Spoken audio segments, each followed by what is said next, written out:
Welcome back to Obituary. I'm Spencer Henry. And I'm Madison Reyes.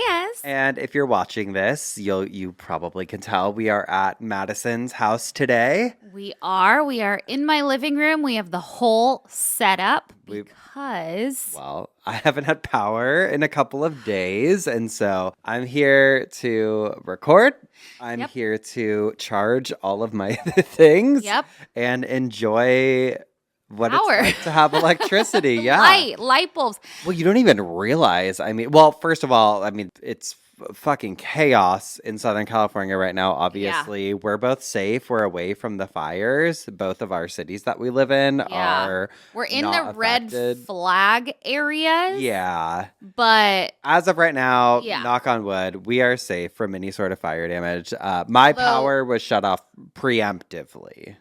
Yes. Which is so smart, but such an inconvenience. It's not. But also, we just got on our phone evacuation notices and looked at each other like, fuck. And then they sent another one like, please disregard. Yeah, that was like, oh my God. And one thing after the other. Obviously, losing power is very inconvenient, but it's nothing in comparison to what everyone is experiencing right now who are close to the fires or in the midst of it. I mean, cities are leveled. Like, the Pacific Palisades is leveled. It feels like dystopian and hard to take in.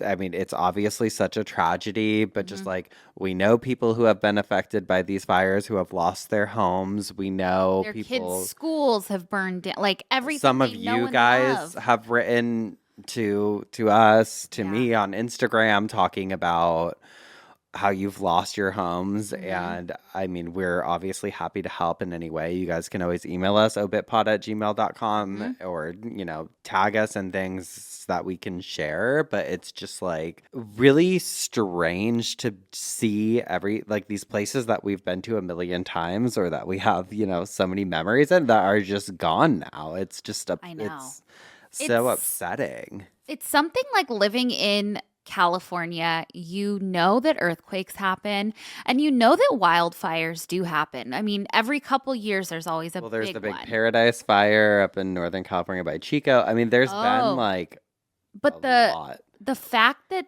the winds have carried embers into neighborhoods that you never thought would be affected and whole neighborhoods are wiped out has just been devastating to see. Mind-blowing. And I think just seeing how unprepared these areas are, that even extremely wealthy areas, which is also, I mean, a whole fucking misconception online. Sit back for this. There's so many people that live in these neighborhoods and work in these neighborhoods who aren't part of, the wealthy elite.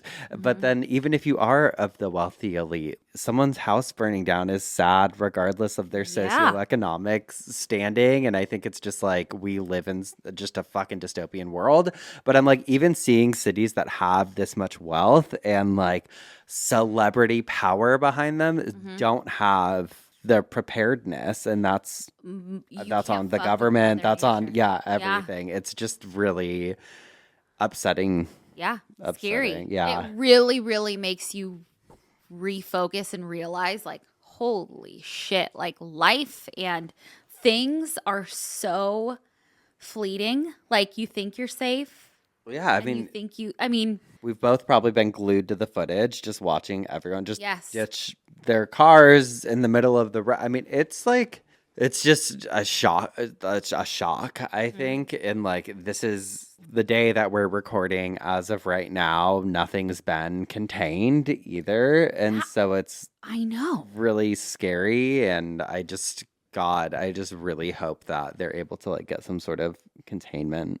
I know. I was looking up what it means for it to be contained. How is it 0% contained? And I guess containment means at least one part of it has a stop to it. Yeah. It doesn't necessarily mean it's out. And then the St. Wilson or whatever fire that's knocking out or could knock out all of the the radio broadcasting towers. Yes. Yeah, it's. And there are people that still have landlines and still rely on the radio and It's just scary. I know. both were like, we have to talk about it, but obviously we're also here to take your minds off of it. But we'll continue, sharing sources and whatever we can. But yeah, we're heartbroken for everyone out there who's just going through it. I know. So sad. Even just being far away from it, our skies are so gray. There's so many advisories, like health advisories for breathing in, Well, like the ash everywhere. ash. It's, yeah. But again, nothing Nothing in compared. comparison I to know. what people are dealing with out there right now. Yeah. Other than that, I was like, I fully was prepared. Like, I'm looking at my notes now for this episode. And last weekend, I just, it's been a lot. It's been a very chaotic few months and like moving during the holidays and just so much going on. God, it feels so trivial to talk about anything else, but I know it's fucking hard to but- not no. be so in it. But I wanted to talk about mental health. Anyway, I was talking to you about it this weekend. I know I called you on Sunday and I'm like, dude, I've had 2 days of just doing nothing. And it was the first time in so many months that I've had 2 days in a row that Yeah. just like I can do nothing, and just what a mental charge that was for me, and like Yeah. how good I felt. And it's so dumb, but it's like I was talking to my therapist about it on Monday, and she's like, rest is not a luxury, it's a necessity, which is something that I think is just so important for everyone to remember. Like, Yeah. you're not rewarding yourself by like resting. It's like, no, my body needs No, this. Our you bodies need it. this. Yes. It's the whole like you got to put the mask on your face first in the airplane. Yeah, no, I You know what I you're mean? You saying, know what I'm yeah. trying to say? Yeah. I do know what you're trying to say. Oh, but we had so I had therapy, but before I went to therapy, I came and met you after your workout, and we had Yes. a lunch date, and we called each other after, and we were laughing because we're like, what are we, friends? Like, Well, yeah, you texted me like, okay, like I'm gonna come tomorrow. Like, do you want to meet it? Da, da, da, da. And usually we're like, all right, let's go. Okay, yeah, see you yeah. there. It Like, just I felt don't know, like so formal. Yeah, like us sitting and having lunch together. I was laughing. Well, because I was just like, that's so not we're so much closer than that it was so like bizarre to have this formal fucking sit down with I each know. other. But it was a great lunch. Yeah, I loved it. Normal. Ladies who lunch. Ladies who I lunch. think we're gonna order from that place. Oh my God, I know. I'm so excited. But I feel like so just remember, if you are feeling insane, think about, have I rested lately? Yeah, gee, yeah. No, nobody gets enough rest No. at all. God, just important things. Oh, I watched Frankie and Hot Dog on Friday. You guys went to Disneyland. Oh yeah, my sister and her husband and Leo, my nephew, were in town because for Christmas I gave them Disneyland as a present. And so they came down and stayed with us, and we went to Disneyland, and that I love that was before Leo. my rest. That was on Friday. Yeah. I rested Saturday, Sunday. But yeah, it was so cute. I mean, he's at more of a fun age because we went in May for his first birthday, and he was like definitely looking around a lot. But I feel like now he's at like kind of like a responsive age. He can run around on the ground. So it was a lot more fun this time, I would say, Good. to take him. Yeah, Champ came, and it was such a good time. Well, I had a great time with the babies. You babysat. Frankie is so she's such a good girl. She's so sweet. And then this week was my week of returning stuff, like getting everything. You had a lot of returns. I had a lot of returns, like from over the holidays, like just getting all of that stuff done. Why don't you have Diet Coke? Was so nice. We ran Sorry. out. I know. I was just wondering. I know. We have Diet 7-Up. We have Diet Dr. Pepper. I don't know. I don't like any diet thing but Diet Coke. But Diet Coke. Yeah. Otherwise, I'd rather just have regular. So please remember that next time you host me at your house. Okay. I'll remember Really that. offended. I'll remember that.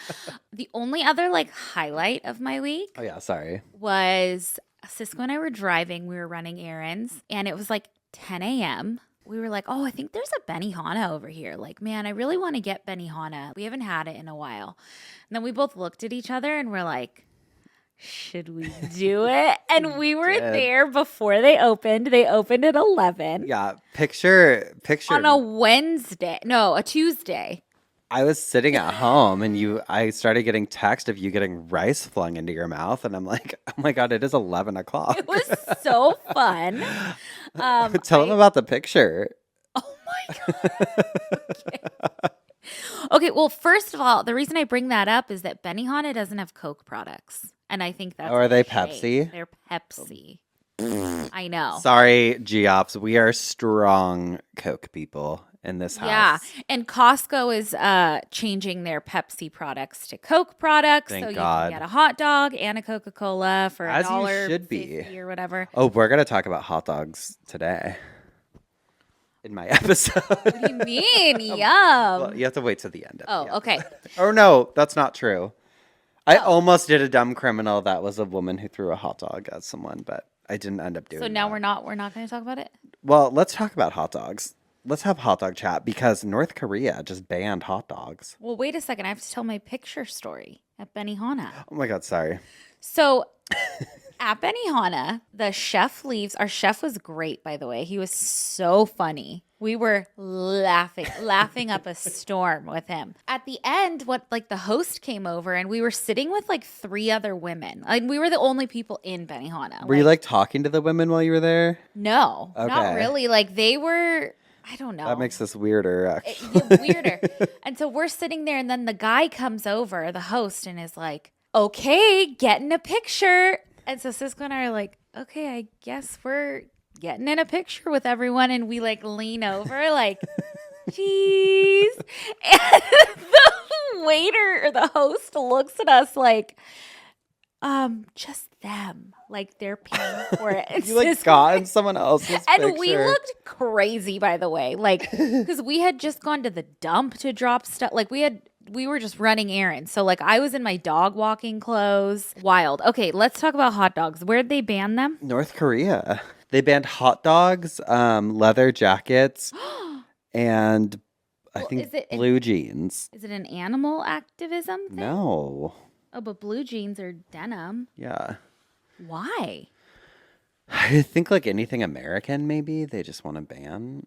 Okay. But yeah, Oh, damn. I know. But no hot dogs. Oh, it's a sad day. I love a hot dog. I was cleaning out my bookmarks yesterday, Okay. which I have close to 1,000 of them. Bookmarks? You know bookmarks on your... Oh, on your computer. Yeah. Oh my God, I thought you were talking about bookmarks that like go in a book, and I'm like, oh, okay. Please. I have a whole collection. I'm a New York Times bestseller. Yeah, excuse me. I had no idea you were No. such a voracious reader. You needed 1,000 bookmarks.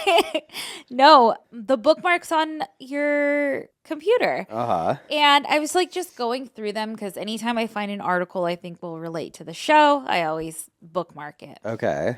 And I was looking through it and I was like, oh my God, I can't believe I haven't fucking talked about this yet. I feel like I might have told you about it a while ago, but this is from CNN. And you guys, I had to know this. Now you guys have to know this. This is from last February. It says, man found carrying mummy in a food delivery bag in Peru.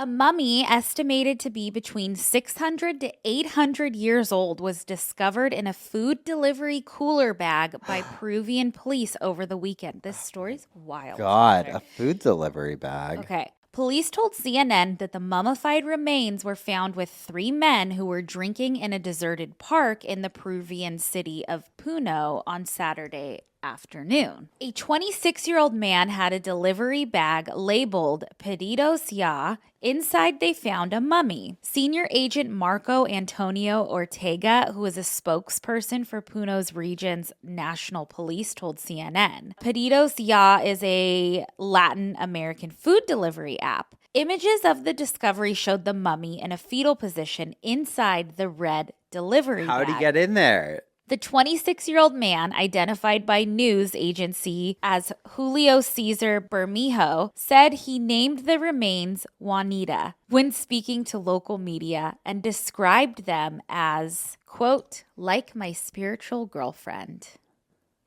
Quote, at home, she's in my room. She sleeps with me. I take care of her, he said in a video. And he just brings her around in a bag. Wait, she looks happy, I know. smiling.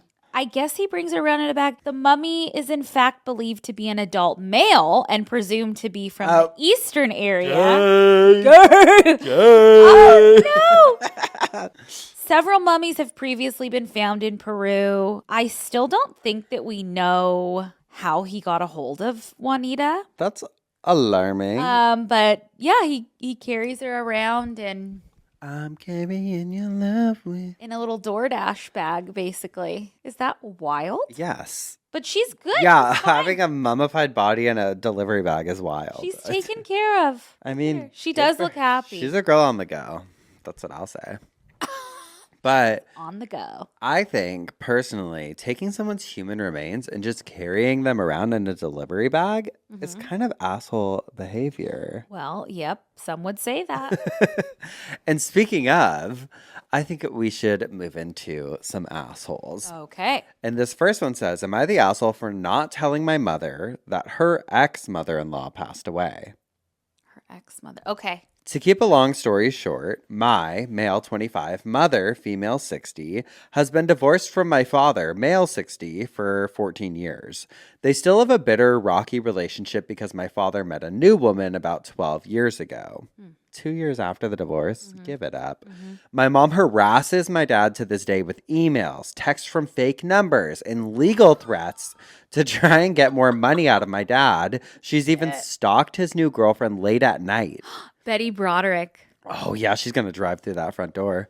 I know. So these two don't talk, don't go near each other. My grandmother, my father's mother, passed away. I was not going to tell my mother about this news. I told my father it should come from him if he wanted to reopen the channel of communication, seeing as though nobody wanted her at the funeral on my father's side and I wanted to respect their wishes. Unfortunately, a mutual friend of my two parents was at the funeral and called my mother to inform her about everything and blew the lid off, which resulted in my mother calling me a liar and she didn't trust me and a whole bunch of other nasty words. She said I didn't do the right thing. I feel like I did. So am I the asshole? No. No, your mom sounds like a fucking nut Yeah, job. I think that you were absolutely trying to protect everybody else. In that scenario. Yeah, Yes. no. The mom is unhinged. Unhinged. Like final I want to know final her. loss I want to meet her. of clearance. Yeah, me too. Okay, this next one says, am I the asshole for telling a friend that I can't be there after her F buddy died? After I her, can't be there after her fuck buddy died. yeah. Okay. I didn't say fuck. I said F buddy. Oh. Are you I was like, yeah, YouTube? I'm really buttoned up. No. My friend started seeing a guy who told her he was married and had kids. He just wanted a sexual relationship. She was okay with that, she said. 6 months later, she was mad that he didn't want to leave his wife for her, and she went to tell his wife. So that ended their little setup, but his wife forgave him. All of that is crazy, by the way. 4 years later, my friend contacts him again on Facebook. She apologizes and tells him that now she's ready for just a sexual relationship. Everything's going great until 6 months later, after a quick morning session, he tells my friend he's not feeling well. He drives home and dies after getting home. My friend finds out because she doesn't hear from him for some days and calls a mutual friend of theirs who tells her. She is hysterical when she calls me, and I get that it's a shock. His wife has found their secret messages on the phone. My friend finds out the date of his burial, and she insists she's going to the funeral. Oh my God. Okay. I tell her not to, and she attends. His sister tells her to go home. Uh-huh. Every time we talk, she's talking about him and how she's visiting his grave and is leaving little trinkets and hearts and frames by his grave. I asked her if she thought about how his wife and kids might feel about Yeah. this, but she insists that she's in mourning and this is her way of dealing with it. I might be insensitive, but I tell her I find it disrespectful, and that if that was her husband, would she want her dead husband's fuck buddy doing that? So in her words, I'm insensitive and probably an asshole. I'm just confused when she had told me many times that their rendezvous was just sex and that's all she wanted.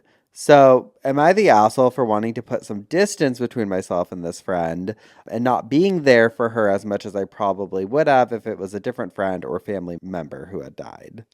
I don't think they're the asshole. I think I would probably put some distance there too if I were in that In situation. general, I would. Here's the thing. There's all these different layers to affairs. But like if someone is married with kids and like is actively in their marriage, And it's- you knowingly know that. yeah, I think it's fucked up. Yeah. Because there's like ones where it's like two people are married for a really long time and they're like essentially just not a couple, and then they kind of don't ask, don't tell. Mhm. Or there's open relationships. I mean, there's all kinds of relationships, but like I think I just don't like sneakiness.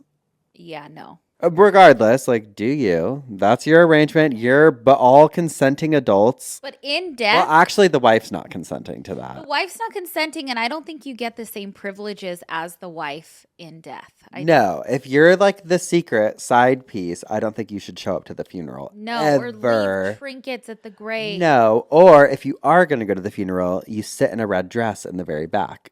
And you cause a scene. Yes, you make it a moment. You say, how can I make this about me? Yeah. Oh, I would fight if I were the wife. Oh, yeah. Well, yeah, I mean, I'd just like, you need to leave. Yeah. Or I would get up in front of everyone and I'd be like, His mistress I'd be like, here. I'm not sure what happened. He got so sick that day after being with his mistress, and there she is. Maybe accuse There she her of like poison or something. Everyone pitchforks. Everyone has pitchforks now. Yep. And they're all, shame. Shame. Witch. She's a witch. Yeah. Yep. What did she do? We don't know. We don't know, but I don't think this friend is an asshole. No, I mean, I'm not saying that the it also wasn't that they weren't even having an affair for that long. It sounds like they just rekindled it, and then a couple months went by, and then he died. Yeah. Like, But like, I think that of course the homewrecker deserves to. of course, the fucking She- whore deserves to have her moment of She grief. But Well, yeah, she deserves to mourn, right? Everybody Yeah. deserves. The you can't chance take to that mourn. away, but you can't be present like that. Yeah, and you Like- don't have to be at her beck and call and be there when you Don't play put things at stupid her games. grave. You win stupid prizes. I'm sorry. Bloop. Why is everyone fucking act surprised by shit? Like, that's the thing that really gets me always is when people do something that it's like, hey, this is not what society says is a good thing to do. Why Uh-huh. are you shocked at the consequences? And why are you pretending? And I've seen this so many times. Oh, I'm cool with just sex. I'm cool with it. No, you're not. No, you're not. I know a don't few know. people that I think can be like, but I think for the most part, it's like, no, you get attached. Somebody gets attached. There's feeling, yeah, I don't know. But you and I will say this in other people's defense, we are so not conservative at all as people, but with relationship stuff, I feel we're both very like anti-cheat. Like I don't think we're yeah. we're very like exploratory people. No. I think we're both like Monogamous. Yeah. Yeah. Boring, but I don't want a bunch of people. I can barely handle one husband. I can't have, a bunch of people running around. a bunch of them. Oh God. I love to be alone too, so. Oh my God, I know. It's like a fair, no thanks, alone. A fair? I don't even like to go to the fair. Are you kidding me? I don't. You don't like the fair? No. I love a fair. I don't like to be everywhere. What's ugh? I don't like a fair. I think You what? I don't You're love the fair. epitome of someone who would love a fair. No. You want to talk about hot dogs? You want to talk about fair food? Yeah. You want to talk about looking at people? You want to talk about I love all of that. people watching? I do. You want to talk about a petting zoo? You No, wanna I talk don't about like a fair- petting zoo. I think that's sad. Girl, get fucked. Girl, I don't like to be walking around in big crowds, and I don't like a music festival either. Girl, I get nauseous on everything. You think I want a fair ride? you like an amusement park? Barely. No. Barely. Oh my God. Oh yeah, there's Madison. She's always at an amusement park. No, I go when I take my nieces and nephews, and then I like haunted stuff. When have I ever any other thing? We went on that Harry Potter at Universal, and I almost puked my brains out, covered my eyes the whole time. I swear to God, I moved and you became a different person. Oh, look who's talking. I swear to God, I moved and you became a different person. Girl, you moved and became a different person. Don't put it on me because I'm putting it on you. Well, you moved. You're different. Oh, okay. I move away and suddenly she doesn't like fairs anymore. He's different. You're going to Benihana at 11 a.m. And that's different. And you don't like fairs. If I could do that every single day of my life, I'd do that. I'm going to leave that in and let them decide. Good. Let them decide. Let them decide who's changed. Why are your socks so dirty? They're not, but They're so dirty. they're not dirty. They're brown. I know they're just stained. They are.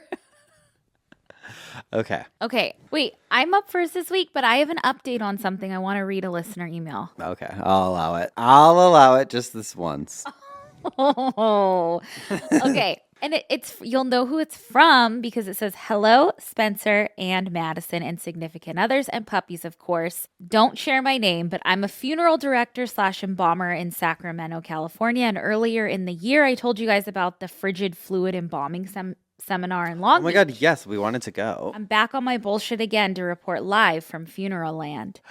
I was listening to the part of the episode where you were talking about missing decedent Jesse Peterson from Mercy San Juan. Oh my God, yes. We have picked up from this hospital before, and while I haven't had this exact experience, I will tell you that incredibly often people will die in a hospital and the hospital will never reach out to the funeral home. Damn. And they will release to a third-party holding facility, often within 1 day of dying. Do you think it's probably because it's like cheaper or because they're like harvesting organs or what? I don't know.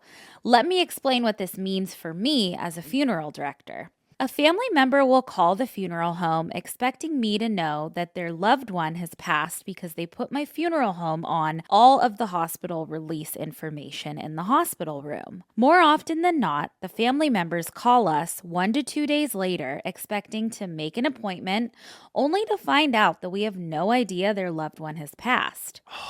After I have spoken to the family, I have to ask them all the information about their loved ones once more and have them sign a release for the hospital. Then I have to contact the hospital, chase down either a nursing supervisor or security or decedent affairs, depending on who handles deceased patient releases at which hospital. Then, after finding the correct individual to speak to, I will ask if they are in their care, and 9 out of 10 times they have already been released to a third-party holding facility without ever telling the mortuary that the patient has passed away. That's so fucking wild I know. to me. Then I have to coordinate pickup from that holding facility, and the family is often left in the dark and wondering why it is taking so long to get their loved one into our care. It is honestly pretty frustrating. Anyway, this exact scenario has happened to me twice this week, where I had to chase down my deceased person and explain to their family what was going on. We do it, we're good at it, but it doesn't make it easy and it doesn't feel right to have to do that. And just so you guys know, it's not limited to just Sacramento. It happens I'm sure. at any hospital. I'm sure. With a small morgue or none at all, but it can be a little scary and leave room for someone like Jesse to be lost. And don't get me started on doctors' response times to attesting a death certificate record. I really feel a lot for her family, and that's terrible what happened to her. We really do our best in this field to keep track of where everybody is and make sure that they are laid to rest properly and as quickly as possible. I'm a huge fan and I love you guys so much. You get me through my commute every day. I did get the Big Hot Book of Death on audiobook for driving, embalming, or otherwise, and it's all obituary or cult leader all day. Hell yeah. Love you for Love that. you. And thanks for like the insight. Thank you for the insight and thank you for telling us about that seminar in Long Beach, the frigid fluid. We tried. We tried to go, but we tried to get tickets, but we were nervous that they weren't going to let us in because we weren't professional. So Yep. maybe next year. Maybe next year. Yeah. I would like to look into like the holding facilities, maybe as a coffin spinner one Yes. week. Uh-huh. We'll see. But I am up first this week. So Spencer, that means you should have a little side bitch for us. I do. And I'm pulling it up right now because it is on TikTok. Oh. Okay, this is from someone named Jen Hamilton. So last Tuesday, I got a call from my dad around 10 o'clock in the morning. He said, I need you to get over here right now. He wanted me to come over to my grandmother's house. So 9 months ago, my grandmother was given 24 hours to live. I stayed with her all night long in the hospital. I held her hand the whole time. She was unresponsive at that time. That next morning, I was feeling her move, and I was like, hey. And she's like, hey, good morning. I was like, girl, you are here. And then she got up and went to the bathroom. I was like, okay, we're doing this. So she wasn't expected to make it through the night, but she made it to the next day, and then they discharged her to the hospice house. And they told us that they still expected her to pass over the next day or so. So the next morning, she is up eating a bowberry biscuit. So at that point, we started calling her the possum lady because that's what she was. During her time at the hospice house, we hosted 2 birthday parties there. Look at how elegant. I mean, she's so elegant. And she bought a house. She used to live way out in the boonies, but she bought the house right next to my parents so she could live her possum life there. And while she was still in the hospice house, we started decorating her house to get ready for her to come home. She loved my kitchen cabinets, which are green, and only wanted half of them green, so I painted her kitchen cabinets green. This was her socializing at the nurse's station at the hospice house. So about 9 months ago, she lovingly got kicked out of the hospice house to continue hospice care at home. Welcome home. Beautiful. And because she only lives like 3 miles from me, I bring her her favorite Chick-fil-A macaroni and cheese. She loves that stuff, man. I just want to point out how absolutely drop-dead gorgeous she is at 83. With all of her own teeth, might I add. I feel like that's bonus points. But over the last 9 months, we've had several times of them saying, okay, this is it. And last Tuesday was another time of them saying, okay, this is it. I went over and found her completely unconscious, with agonal respirations. And as a nurse, I told my dad, like, this is it. Okay. So then we called hospice and we're like, hey, can you please come? And they came over there so quick, and we switched all of her meds from like her normal meds to like comfort meds to help with her breathing and stuff. So they put her on a schedule of different meds, and they were going to go get some supplies. And so I stayed there, and several hours later, it was time for her, or a few hours later, it was time for her next dose. And it was just like oral, kind of like under the tongue situation, so she wasn't awake to swallow. And I knew that she wasn't responsive to me, so I like rubbed her head, and I was like, hey, Mimi, I've got some medicine for you. And her mouth was open, so I just squirted the medicine inside. So this is what happened, okay? I squirt the medicine, and she goes, well, good morning. I said, girl, you gotta quit doing this to me. She's like, what are you talking about? I said, we thought you were a goner. Again, I said, you were unconscious. You were not breathing well. And she said, well, if that was the case, you should have called hospice. I was like, we have. They've been here. I changed your whole bed with them. You did not wake up. We called the pastor. She said, you're kidding. She then proceeded to socialize with all of the family members and pastor and social worker and hospice people that we had called, because it was the end. Just like a queen greeting her royal subjects. I've said goodbye to this lady so many times. But Friday, I said goodbye to her one last time. And like, I felt like that was it. But even then, she was with it and beautiful. She moved back to the hospice house right after this picture was taken, and she did not even spend one night there. It was her time. I was tasked with writing her obituary. Never done that before. I did get a little help from ChatGPT, but I am very proud of it. I don't even know what you put in an obituary, but this is what we got. Carolyn Hodgen, known affectionately as Mimi to her grandchildren, passed away on January 4th, 2025 at the hospice house.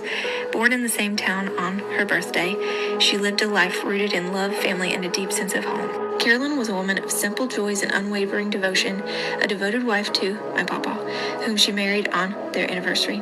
She built a life alongside him, marked by resilience and adaptability as they navigated countless moves for his career as an engineer. Despite the many places they lived, Carolyn ensured their home, wherever it was, remained a sanctuary of love and comfort. While she thrived in almost every environment, she made sure to let us know that Montana was not her favorite. And we do like the survived by, whatever. Known for her southern grace and hospitality, Carolyn's home was a haven for friends and family alike. Her love for hosting was evident in her grandchildren's poolside birthday celebrations at her home, where decorations were always thoughtfully placed for every season.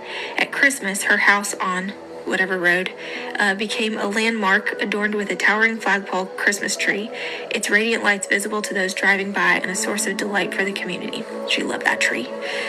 Carolyn's hands were rarely still. She nurtured flower boxes that added vibrant color to her home, crocheted treasures for loved ones, and filled her kitchen with the aroma of southern dishes like collard greens and cornbread.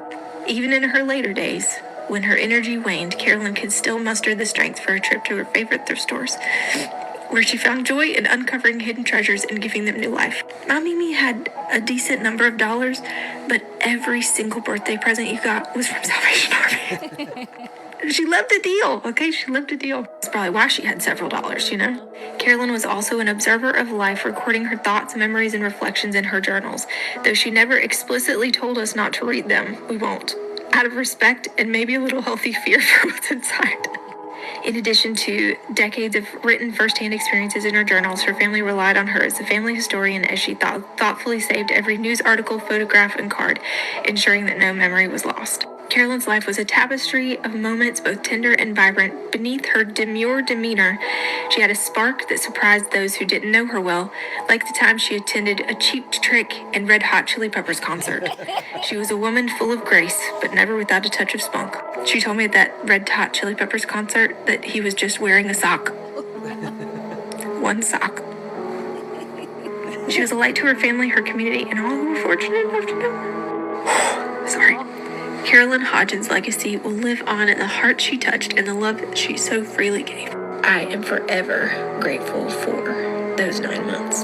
And even though I said goodbye to her over and over and over because of her possum antics, it still feels weird, you know, that I don't get that chance again.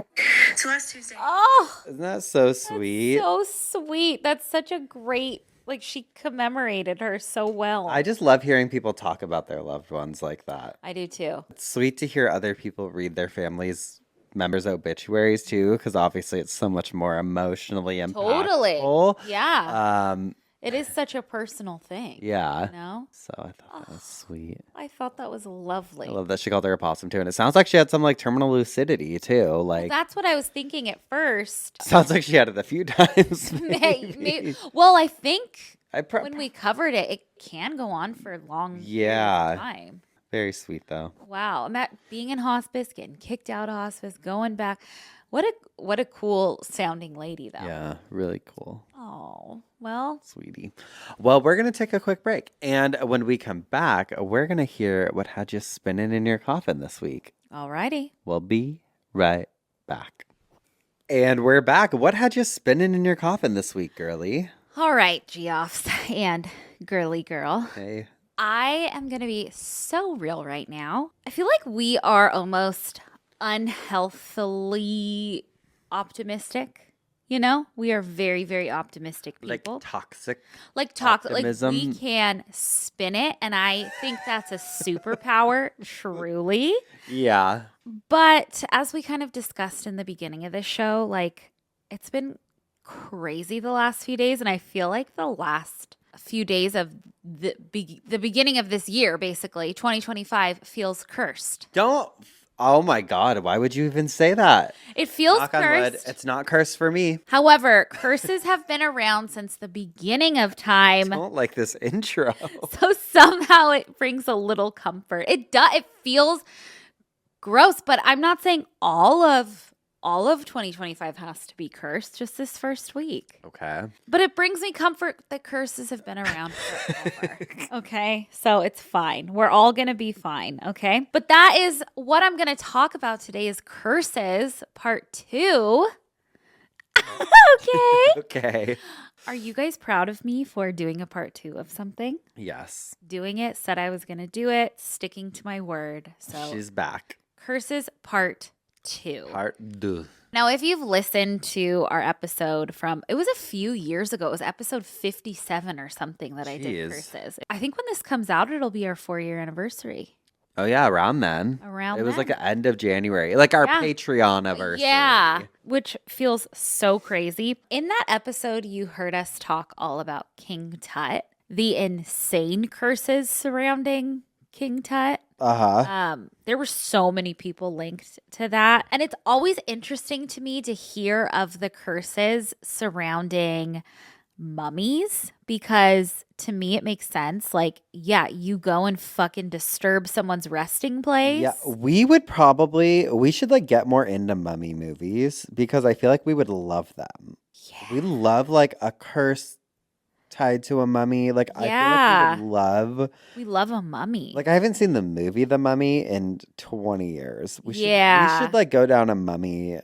I don't even know if I've really seen it, to be honest. I feel like we would love it. You've been on the ride at Universal. No, remember I didn't go on it? You didn't? Nauseous. Oh my God, but you love You guys sent me a video saying we got stuck upside down. We did get stuck, but not upside down. God. Well, yeah, I feel like, duh, of course there's going to be curses. There's going to be repercussions for disturbing someone's resting place. Mm-hmm. And then we've also covered like Egyptomania and we covered mummy unwrapping parties. And it's just so fucked up. It never ends. It never ends. And it's just people coming in thinking that they can do this. Like, I don't know. Anyway, so we're going to get into it. We have another one. We're honeys for mummies. Ooh, and remember honey mummies. Have you talked about that on here? No, I did at the live show, obviously. I know. Maybe you need to do an in-depth. Oh my God. Yes, next week. The mellified. Next week. Yep, mellified men. Honey mummies. Okay. Yep, honey mummies. We're doing it. We have another one, literally known as the unlucky mummy. Oh my God. The name is a little misleading because it's not an actual mummy, but the painted wood lid of a mummy case, which brings us to a new funerary term that we've never heard here called a mummy board. And a mummy board is typically it's a goth charcuterie board. Ooh. It's typically a flat or slightly curved wooden panel carved and painted to resemble the deceased. Oh, yeah. So you've seen them. We've seen them. Yes. So the mummy board was believed to like protect the body and soul of the deceased during their journey to the afterlife and kind of acted as like a second skin for the person. Okay. Also, I do have to point out that being on camera makes so many things stand out and you become so much more self-aware. Like, you know how you say I'm like a lobster. I talk with my hands. I talk with my hands. I have gay hand a lot of time. Crazy. You have gay hand a lot? I have gay hand a lot, yeah. Oh, lip wrist! I do. I notice it sometimes. I'm like, damn.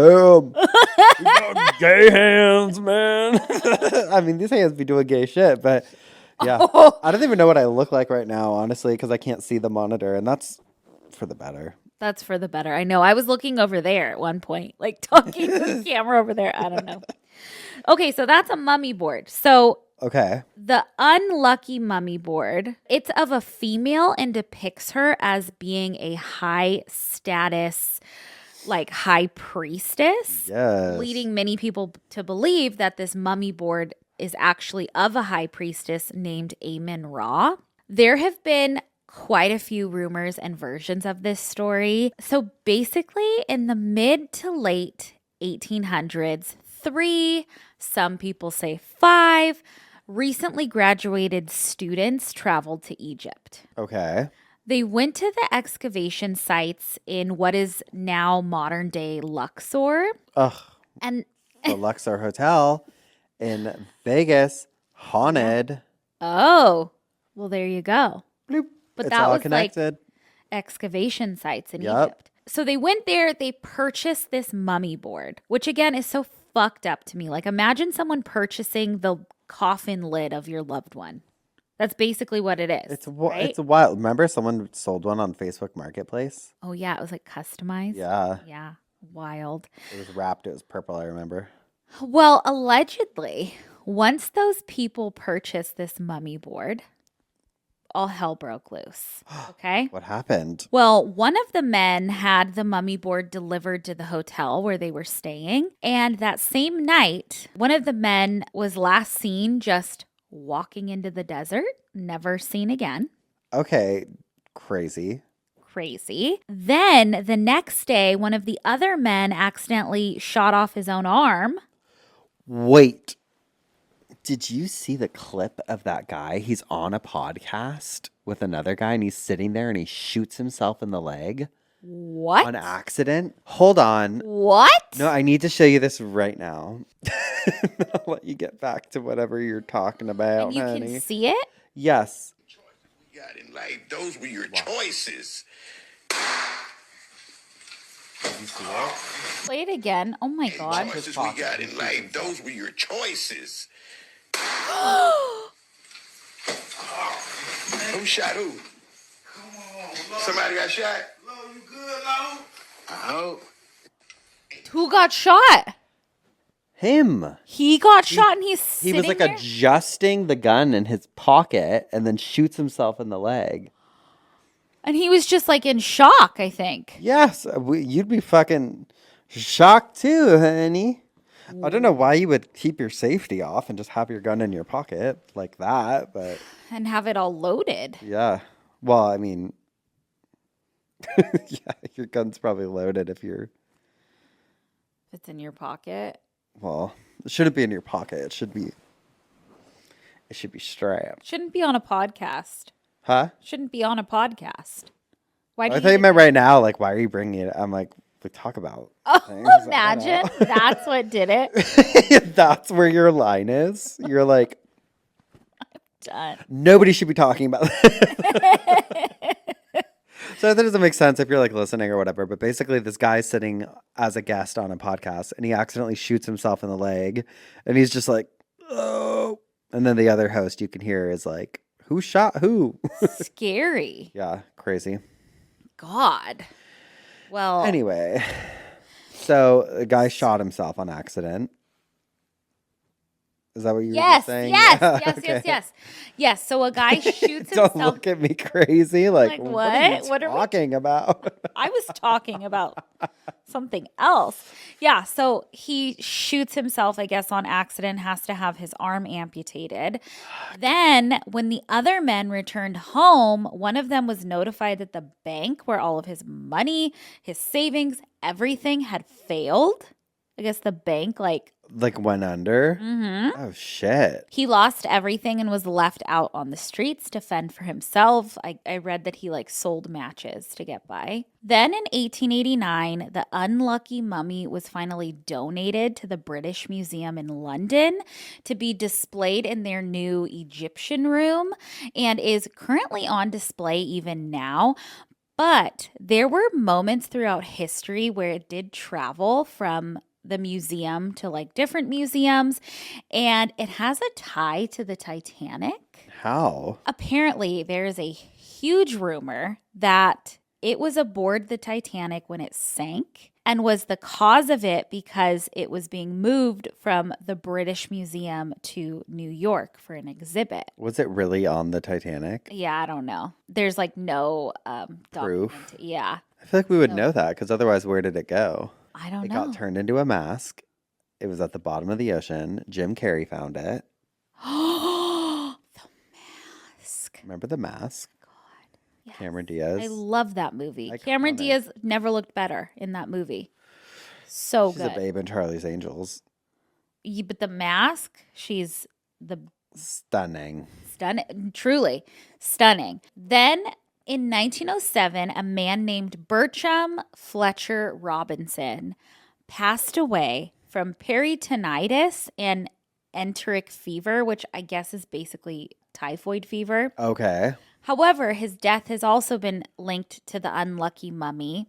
And in the late 18th and early 1900s, newspapers were reporting on the unlucky mummy and how it was like a malevolent force. And Bertram was a very popular journalist at the time and decided to investigate the mummy to potentially put out a big piece on it. And unfortunately, that's right when he died, was when he started researching it. And he was only 36 years old. Could have died while researching this. I know. But you didn't. But I didn't. But I did look through the newspaper archives to see, like, really how they were talking about the mummy. Uh-huh. And apparently they tried to have someone come and do an exorcism on whatever demonic force the mummy board had attached to it. So I want to read this from the Daily Mercury from November 1924. It says, "Evil spirit killed. Unlucky mummy." Oh my God. The evil spirit which haunted the famous unlucky mummy of the British Museum has now been killed. For some 3 years, its hateful influence, which it once cast upon anyone whom it thought antagonistic, has been destroyed. As far as can be determined, and many Egyptologists and spiritualists have made the relic a special study, not a single case of injury or bad luck has attended people who have approached it. The unlucky mummy is really only the mummy case lid of an unnamed priestess of the College of Amun-Ra. It stands in the long glass case on the left-hand side of the first Egyptian gallery. The lid is yellow with dark green wings and is noted for being the finest and freshest example in existence of art of the period. Its record in London was until recently as disastrous as its record in Egypt. Instance after instance have been vouched for by people who have made disparaging remarks about superstition before the mummy lid and have afterwards met with serious trouble. Photographers who tried to take a picture of the lid failed to obtain any result, or found on the plate a malignantly evil female face. One photographer slipped and broke his nose after such an attempt, and in arriving home found that his child had been met with a serious accident. Oh, no. The Occult Review and daily newspapers have reported many such cases. A visitor to the museum who said, "What an ugly old hag," fell from his bicycle and broke his arm as he left. Well, that's what you get. That's what you fucking get. A woman who made a disparaging remark about the lid set herself on fire by accident the same evening and was so badly disfigured that she cannot yet leave her home. The lid was bought in 1864 by an Englishman. See, this has a different origin. There's so many different origin stories, but she's popular. She was talked about, and I guess you can still go see it today at the British Museum. Next time we're at the British Museum, we're looking for her. Next time we're there, we're going there. And then I have one more curse. Okay. Okay? And it's Dead Man's Chair. Ooh. You ever heard of this? No. Okay, so apparently this is one of England's like most notorious haunted objects, and it's a chair. Love.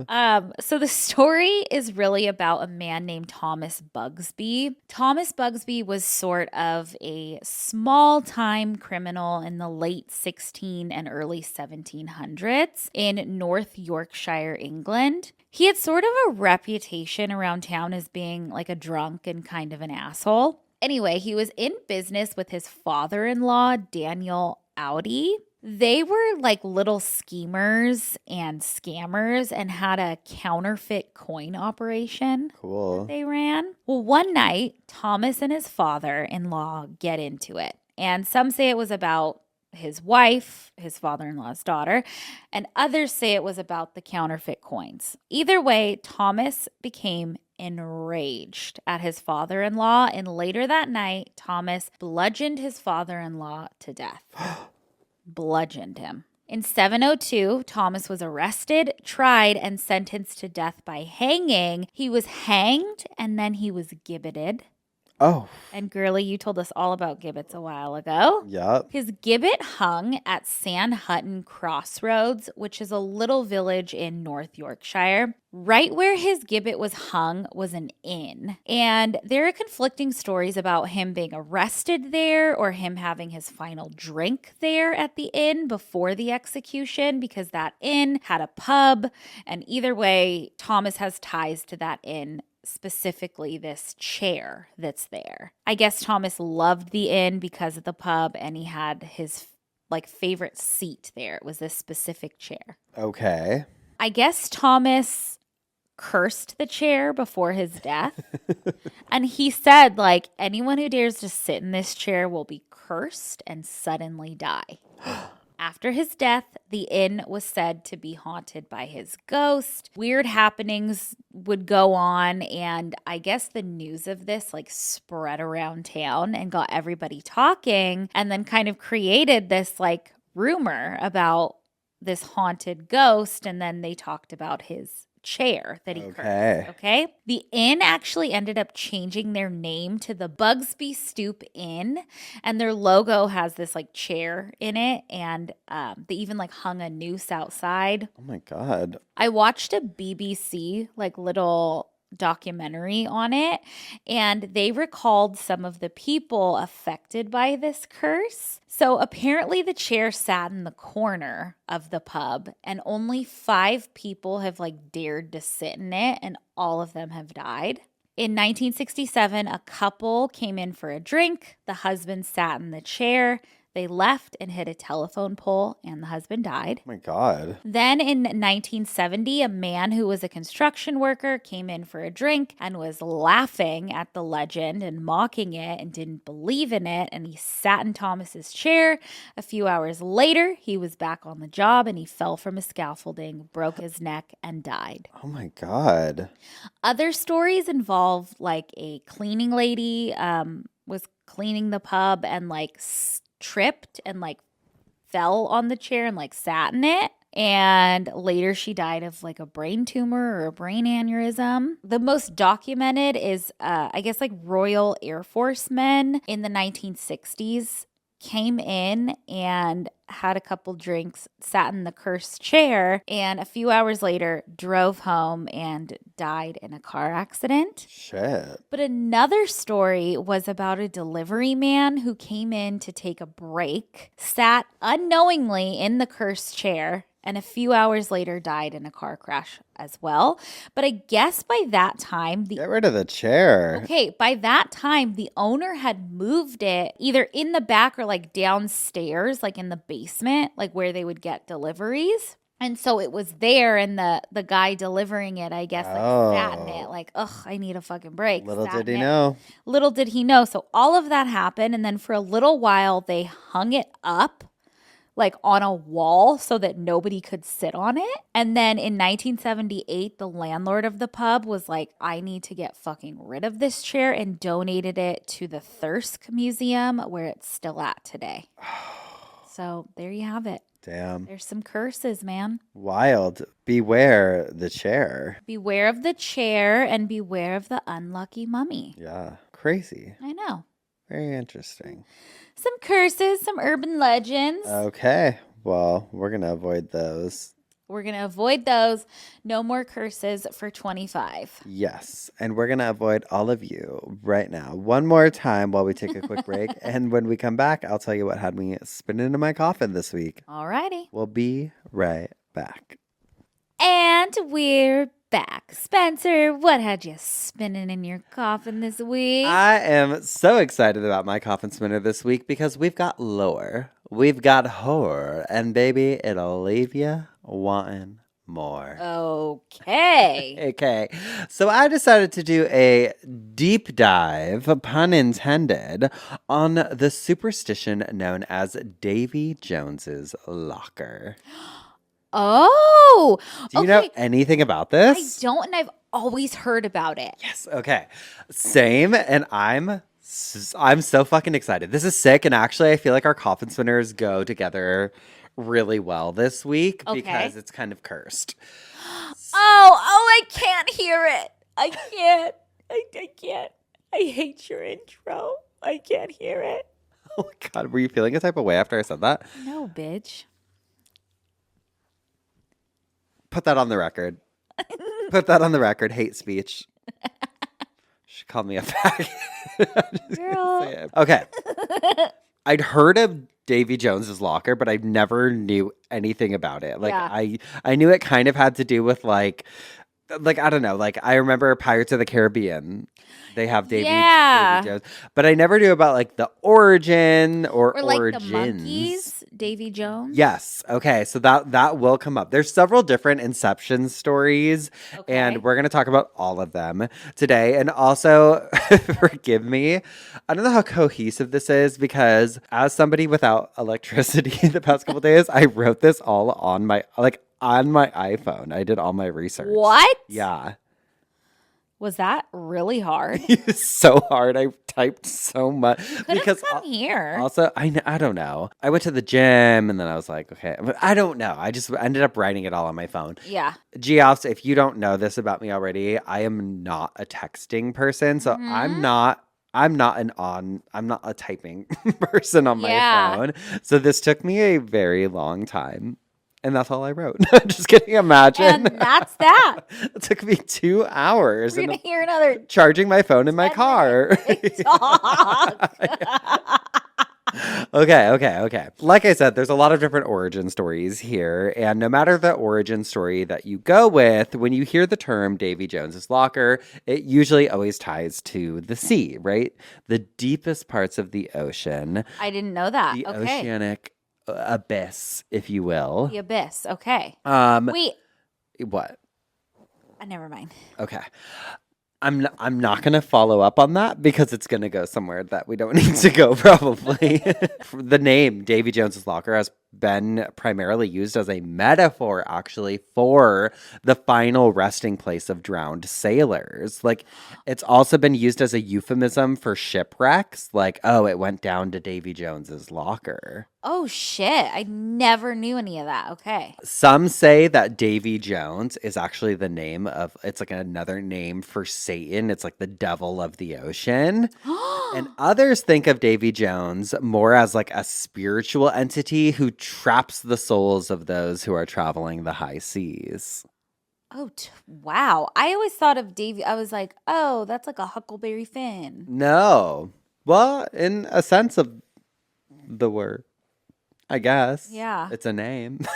Both are names. Others choose to believe that Davy Jones that it may be a biblical reference to Jonah, who in the Bible was swallowed by the whale. Okay. Others believe that he's kind of like a ferryman. Remember we talked about Sharon's boat? Mm-hmm. Kind of like that kind of idea. Like he's the ferryman that takes people to the afterlife. So if like a sailor drowns or whatever, he's the one guiding them into the afterlife. The term first came to light, and so don't read it. Not. You think my eyesight's that good? You're kidding. You just hit that with your ring. My ring, and it broke my screen. You're fucking lying. You want to talk about? You're lying. You want to talk about cursed? Yo. Go show them. Go show them my screen. There's bars on it. Locked up. How? You saw that. I barely tapped it. My ring. Okay. So that it's going to cost me a couple $1,000. Okay. So we gotta go. Anything that could go wrong is going wrong. I take it back. 2025 is cursed, you guys. My computer screen literally just broke. Wait, do you have an external monitor? Girl, what? No. Can you put it on? You don't have like a monitor? Okay, wait. Can you refresh your notes on your phone? It's not working. How did that even happen? Barely tapped it. What is that ring made out of? Steel? That's so. That's That's not right. Crazy. That's It not literally right. went, oh my God, I know what I can do.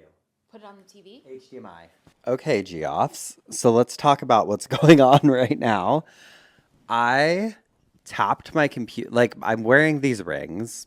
I tapped the top of this MacBook. You have the worst luck with a MacBook. I do. They break so easily on me. Tapped it. My whole screen Just shattered, done, black. broken. This is crazy.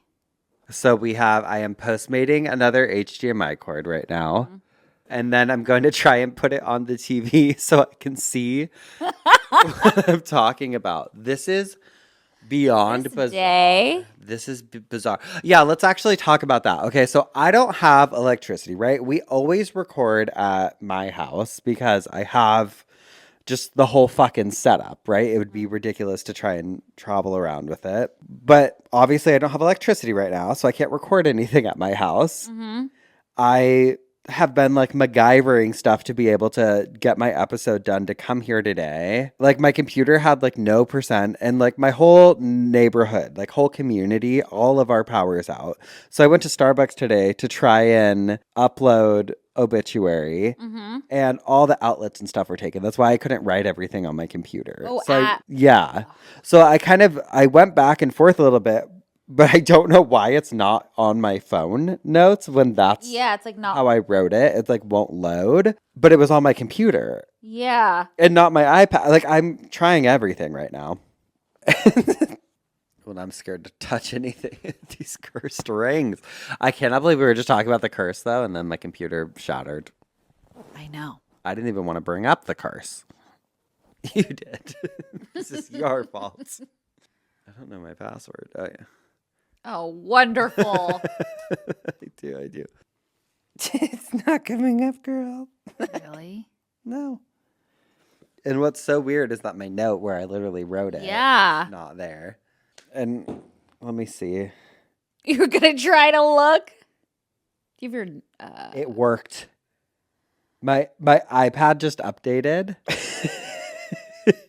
So my computer just shattered. My iPad has miraculously updated after postmating a cord to try and connect my other computer to the TV. An hour later. I took off that ring.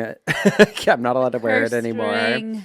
Okay. He's like a ferryman. That's where I left off. Yes. Okay. The term first came to light in 1726 when an English novelist named Daniel Defoe referenced the term in this novel that he wrote called The 4 Years' Voyages of Captain George Roberts. And in a quote from the novel, he says, "Some of Leo's company said they would look out some things and give me along with me when I was going away. But Russell told them they should not, for he would toss them all into Davy Jones's locker if they did." And so that was in 1726. This same Davy Jones, according to sailors, is the fiend that presides over all the evil spirits of the deep and is often seen in various shapes, perching among the rigging on the eve of hurricanes, shipwrecks, and other disasters to which seafaring life is exposed, warning the devoted wretch of death and woe. In the story, Jones is described as having saucer eyes, 3 rows of teeth, horns, a tail, and blue smoke coming out of his nostrils. Oh my God. And that's kind of like the character that's depicted in Pirates of the Caribbean. Oh, yeah. Some theorists have suggested that the name is in reference to Saint David, who was a Welsh saint. And he had a pretty interesting backstory. So he was born in the year 500, and it's believed he was the grandson of Ceredig ap Cuneta, the king of Ceredigion. Okay. Ceredigion. Sorry if I butchered any of that. But the story goes that his mom, Saint Non, gave birth to him on a cliff top during a fierce storm. According to visitwales.com, Saint David became a renowned preacher, founding monastic settlements and churches in Wales, Brittany, and southwest England, including possibly the Abbey at Glastonbury. St. David reputedly made a pilgrimage to Jerusalem, from which he brought back a stone that now sits in an altar at St. David's Cathedral, built on the site of his original monastery. St. David and his monks followed a simple, austere life. They plowed the fields by hand rather than using oxen and refrained from eating meat or drinking beer. St. David himself was reputed to have consumed only leeks and water, which is perhaps why the leek became a national symbol of Wales. Oh. The more you know. He died on March 1st, St. David's Day, in 589, and was buried at the site of St. David's Cathedral, where his shrine was a popular place of pilgrimage throughout the Middle Ages. His last words to his followers came from a sermon he gave on the previous Sunday. Be joyful, keep the faith, and do the little things that you have heard and seen me do. Oh. Enough of that. Okay. I want to talk about another origin story, and it's fucking wild, Madison.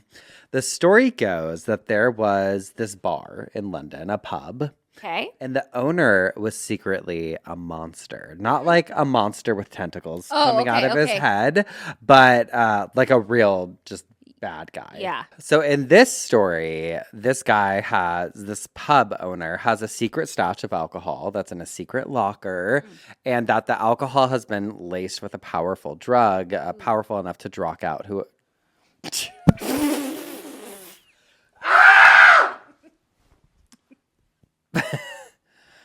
Powerful enough to knock out whoever drank it. That's what it was. That's what the drock out was? Yeah. Okay. After drugging the patron, he would kidnap them and give them to sailors or pirates to use them as slaves for labor aboard the pirate ships. There's different variations of this story. Some say that he actually had a locker where he kept the victims tied up and then would bring them to the ships. Others say that his pub went bankrupt, and that's what led to him kidnapping all of these people, like all of the patrons, and then stealing a ship and taking off to sea to become a pirate himself. Damn. Okay. According to Owlcation, in some stories, Davy Jones is the captain of the Flying Dutchman. Have you heard of the Flying Dutchman? Love at In and Out? Yeah. The Flying Dutchman was supposedly a ghost ship that wandered the seas forever because it could not make port. The story goes that Jones hailed out to the sky on a trip from Holland to Batavia. Legend quotes him as saying, "God or devil, I will sail around the Cape, even if it means sailing towards our last judgment." And then the devil, sure as shit, took control of the ship. Of course. And as a price, the ship had to sail the seas forever with the dead crew working for eternity without saying a word ever again. And that is my nightmare. Put us on a ship for eternity. We'll do it. Okay, we will. But if we could not talk... Oh, that's crazy. That is torture. Keeping everything to myself, I can't do it. Well, yeah. And so there's two other examples I want to share. So in the 1930s, there was this cartoon called The Haunted Ship. And Davy Jones is like a skeleton living wearing a pirate hat, which I love. Okay. The phrase has also often been referenced comedically in the animated television series SpongeBob SquarePants. Oh.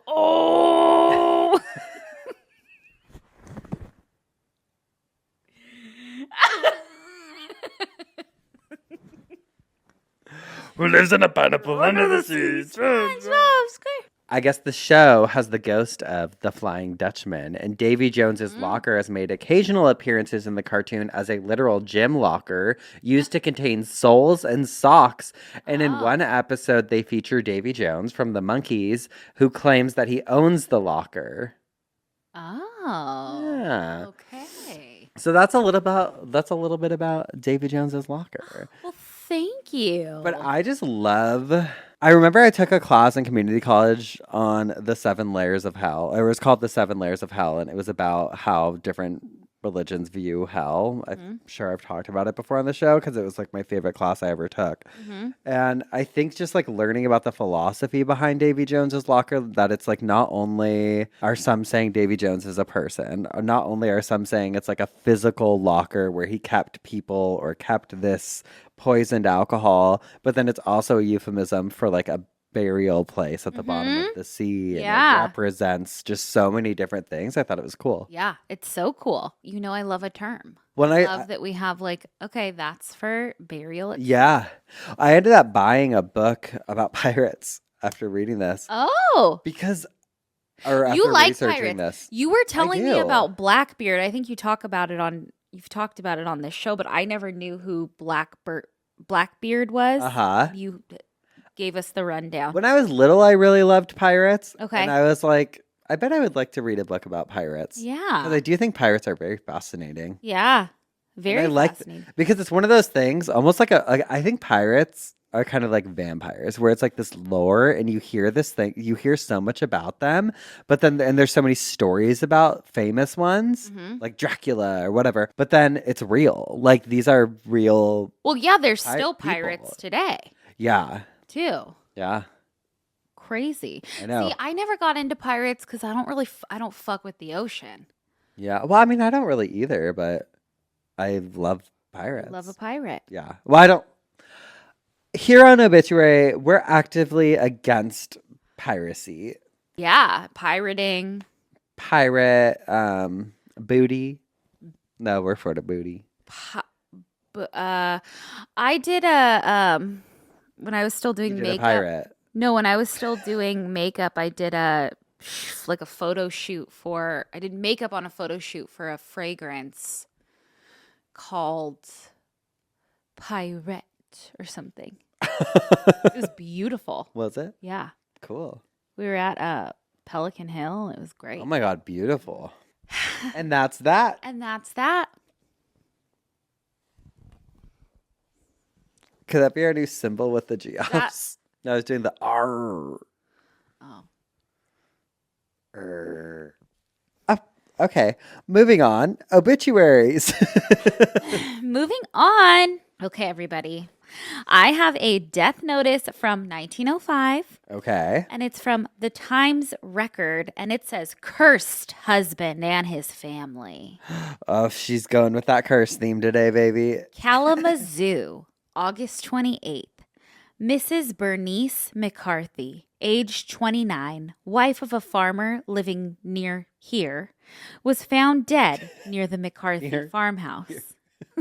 On a table in the house was a note, supposed to be in Mrs. McCarthy's handwriting, saying that she could not live at home and had determined to end all of her troubles. "As for my husband," the note continues, "I hope that my curse will follow him and his family to all eternity."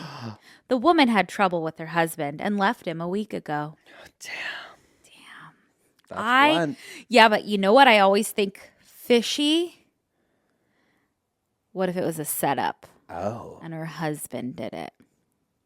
could be. Could be. It's 1905. Cursed. Cursed. And who do you got? I got Michael Bauman. Okay. And this one, actually, someone sent it to us. Actually, I think a few people sent it to us. Okay. This was an obituary that the Sun also posted on Reddit. Okay. And he wrote, "My dad's obituary. Michael Bauman, September 27th, 1957 to January 5th, 2025. Michael Guy Bauman was born in California on September 27th, 1957, and passed away in the early morning of January 5th, 2025, at the age of 67 at the Iowa Veterans Home in Marshalltown, Iowa. To those who met him, Michael seemed larger than life. He was a charismatic man who worked hard as a truck driver for Colonial Bread, based out of Des Moines, and was known for bringing home bread for his family and community. He made a name for himself as a generous figure, offering a helping hand to those down on their luck. At Christmas, he delighted in giving out $100 bills, and he often opened his home to women and children who needed a place to stay. He could make anyone feel like the only person in the room, and he appeared to be a pillar of every community he joined. His faith, his values, his acts of kindness painted a picture of a man dedicated to family, generosity, and virtue. But to truly know Michael was to see past the image. Behind his outward kindness lay a more troubling reality. His generosity often came with strings attached, carefully extended to those he could manipulate. While he ensured his home was open to others, it was not always a safe haven. His outward image of family values masked internal abuse. His acts of charity became tools to attract vulnerable women and girls into his sphere of influence.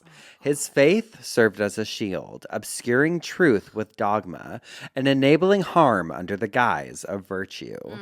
Michael's victims, many of whom were the most vulnerable in his community, bore the hidden cost of his dual life. Michael admitted to the most heinous wrongdoings towards a few neighborhood girls, revealing a side of himself that he worked hard to conceal. While he did not harm every child he met, he was always searching for his next target. Michael will be remembered differently by those he encountered, some as a generous and charismatic man, and others as a perpetrator whose actions left lasting scars. His surviving children, friends, and especially his victims carry the complex legacy of his life. In his final years, he asked for forgiveness, and it was given to him. May he rest in peace. Too little, too late. In lieu of flowers, donations can be made to RAIN, the Rape, Abuse, and Incest National Network, to support survivors and raise awareness. This obituary was written and provided by Michael's family. Anderson Funeral Homes of Marshalltown has been entrusted with the arrangements. Online condolences may be sent to andersonfhs.com. Wow. Um, That is heavy. Heavy, but I think it's incredible. I appreciate that his family was real. They took accountability for it by not just washing over who he was. And it really leads to like, okay, it shows like the duality that was there. Like, Totally. yes, he was this kind, generous, like over the, like just this great guy, $100 pillar of the bills. Yeah. community. But also, this is also who he was. Yeah. Because it's telling the truth. It's saying, yeah, he was super generous and he was like this and he was like that. But also, here's what he was like too. And so, I think a John Wayne Gacy, like that's what I picture. yeah. I mean, hats off to the fucking family for doing that. Yeah. That's pretty sick. Wow. Yeah. Oh man. Well, He sounds like a dumbass criminal to me if I've ever heard one. yes. And that means it's time because we have spun in our coffins. We have bitched our obituary. We have broken computers. Almost broke down in tears. We've had chainsaws outside. We've had mufflers that sound like flatulence. We've had no electricity for days. We've had barking dogs. We've hauled equipment. Just everything you can God. imagine.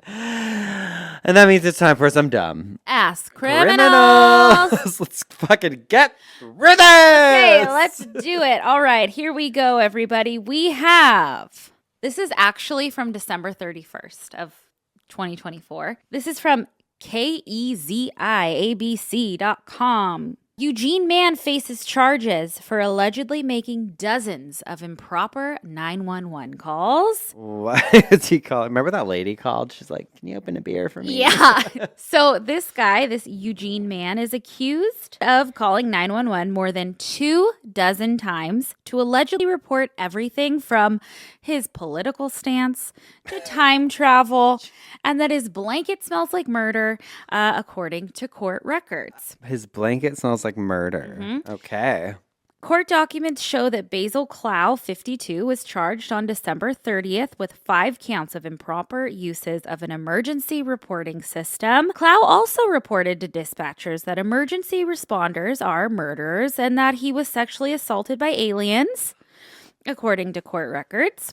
Court filings show that Clow was warned each time that the proper use of 911 and that he could be arrested if he continued to call. Police did eventually respond to the man's Quaker Street home to arrest him, but he refused to come outside. Court filings show that a search warrant was obtained for officers to go inside Clow's home and arrest him. On the day the warrant was issued, Clow had allegedly called 911 6 more times. And Do we have a mugshot for him? we don't have a mugshot. Yeah, well, I got a mugshot for you. Okay. I got this gal.